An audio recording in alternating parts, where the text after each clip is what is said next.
31 मई का दिन विश्व भर विश्व तंबाकू निषेध दिवस के रूप में मनाया जाता है। यह सत्य है कि नशा करे नाश, नशा भले ही शान और लत के लिए किया जाता हो, पर यह जिंदगी की बेवक्त आने वाली शाम का भी मुख्य कारण है। इसका मजा भले ही कुछ टाइम के लिए होता है, लेकिन यह मजा कब जिंदगी भर सजा बन जाए इसका अंदाजा भी नहीं लगाया जा सकता। मैं जिंदगी का साथ निभाता चला गया,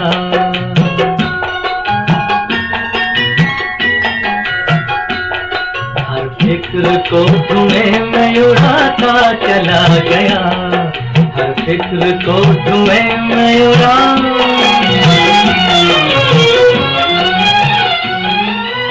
श्रोताओं नमस्कार, आप लोग सुन रहे हैं 90.4 मेगाहर्ट्ज में कुमाऊवानी सामुदायिक रेडियो अपन बात, और मैं हूं आपका जाना पहचाना रेडियो साथी नारायण मेहता। विश्व स्वास्थ्य संगठन के सदस्य देशों ने 31 मई का दिन निर्धारित करके धूम्रपान के सेवन से होने वाली हानियों और खतरों से विश्व के लोगों को अवगत करा के इसके उत्पाद एवं सेवन को कम करने की दिशा में आधारभूत कार्यवाही करने का प्रयास किया है। विश्व स्वास्थ्य संगठन WHO ने विश्व तंबाकू निषेध दिवस के अवसर पर सभी देशों से तंबाकू उत्पादों पर कर बढ़ाने की अपील की है, ताकि नए लोगों को तंबाकू सेवन का आदी होने से बचाया जा सके। गौरतलब है कि भारत तंबाकू आधारित उत्पादों का दूसरा सबसे बड़ा उपभोक्ता और उत्पादक है। तंबाकू का सेवन बहुत सारे रोगों जैसे कैंसर, फेफड़ों की बीमारियों और हृदय रोगों सहित स्वास्थ्यगत बीमारियों की मुख्य कारकों में से एक है। भारत में तंबाकू का उपयोग विभिन्न रूपों में होता है। इसके अलावा देश में तंबाकू का सेवन सिगरेट, बीड़ी और सिगार तथा अधिकतर धूम्र मुक्त रूप में किया जाता है। कितने लोगों की जिंदगी सिगरेट की तरह होती है, हर कश में खत्म होती जाती है, बस पैकेट में लिखा रह जाता है, cigarette is injurious to health. श्रोताओं, बात करें कोरोना महामारी के दौरान सिगरेट पीना या तंबाकू का सेवन क्यों है घातक। जो लोग स्मोकिंग करते हैं उनके फेफड़े पहले ही ठीक तरह से काम नहीं करते। ऐसी स्थिति में कोरोना वायरस फेफड़ों पर आक्रामक रूप से हमला करता है। इससे मरीज की स्थिति ज्यादा खराब हो जाती है। WHO का मानना है कि धूम्रपान करने वाले मरीजों को ज्यादा देखभाल और वेंटिलेशन की जरूरत होती है। इसके अलावा कोविड-19 की वजह से क्रोनिक रेस्पिरेटरी डिजीज, हार्ट की समस्याएं और कैंसर जैसी बीमारियां सीधे तौर पर धूम्रपान से जुड़ी हैं। हालांकि अभी लाखों लोगों ने कोरोना की वजह से धूम्रपान छोड़ दिया है।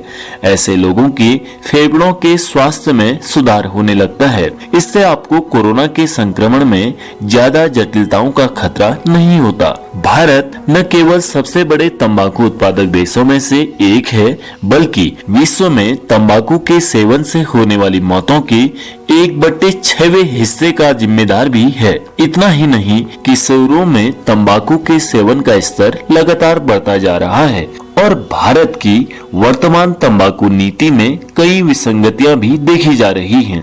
तंबाकू की खपत का स्तर अनपढ़ बच्चों और किशोर बच्चों में अधिक है। भारत में धूम्रपान करने वालों की संख्या में इजाफा हुआ है। विश्व स्वास्थ्य संगठन के आंकड़े बताते हैं कि दुनिया भर में धूम्रपान करने वालों की संख्या में 12% लोग भारत के हैं। तंबाकू में निकोटीन नामक पदार्थ होता है। निकोटीन कुछ समय के लिए अच्छा महसूस कराता है, लेकिन इसका लंबे समय तक उपयोग हृदय, फेफड़े और पेट के साथ तंत्रिका तंत्र को प्रभावित करता है।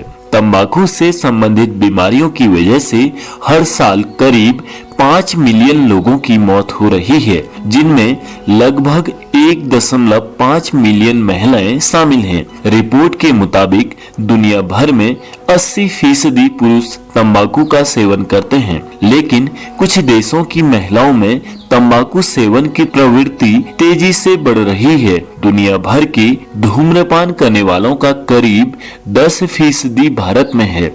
विश्व स्वास्थ्य संगठन WHO की रिपोर्ट के मुताबिक भारत में करीब 25 करोड़ लोग गुटखा, बीड़ी, सिगरेट, हुक्का आदि के जरिए तंबाकू का सेवन करते हैं।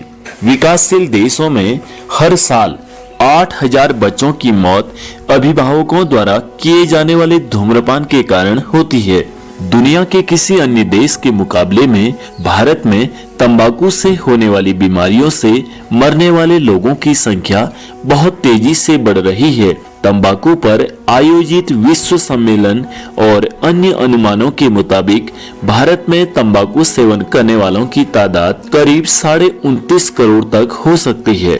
देश के स्वास्थ्य मंत्रालय की ओर से जारी एक बयान में कहा गया है कि शहरी क्षेत्र में केवल 0.5% महिलाएं धूम्रपान करती हैं, जबकि ग्रामीण क्षेत्र में यह संख्या 2% है। आंकड़ों की माने तो पूरे भारत में 10% महिलाएं विभिन्न रूपों में तंबाकू का सेवन कर रही हैं। अगर पुरुषों की बात की जाए तो भारत में हर तीसरा पुरुष तंबाकू का सेवन करता है। WHO की रिपोर्ट के मुताबिक कई देशों में तंबाकू सेवन के मामले में लड़कियों की तादाद में काफी इजाफा हुआ है। हालांकि तंबाकू सेवन के मामले में महिलाओं की भागीदारी सिर्फ 20% है। बुल्गारिया, चिली, कोलंबिया, चेक गणराज्य, मैक्सिको और न्यूजीलैंड सहित दुनिया के करीब 151 देशों में किए गए सर्वे के मुताबिक लड़कियों में तंबाकू सेवन की प्रवृत्ति लड़कों के मुकाबले ज्यादा बढ़ रही है। स्वास्थ्य विशेषज्ञों के मुताबिक तंबाकू या सिगरेट का सेवन करने वालों को मुंह का कैंसर होने की आशंका 50 गुना ज्यादा होती है। तंबाकू में 25 ऐसे तत्व होते हैं जो कैंसर का कारण बन सकते हैं। तंबाकू के एक केन में 60 सिगरेट के बराबर निकोटीन होता है। एक अध्ययन के अनुसार 91% मुंह के कैंसर तंबाकू से ही होते हैं। युवाओं को तंबाकू से दूर रखने के लिए एक बृहद दृष्टिकोण आवश्यक है। शिक्षा संस्थानों के पास के क्षेत्र में तंबाकू के विज्ञापनों की होर्डिंग, बैनर आदि को प्रतिबंधित कर देना चाहिए। साथ ही 100 मीटर के आसपास के क्षेत्र में तंबाकू की बिक्री पर प्रतिबंध को लागू करने और उसके समुचित पालन पर ध्यान देने की जरूरत है।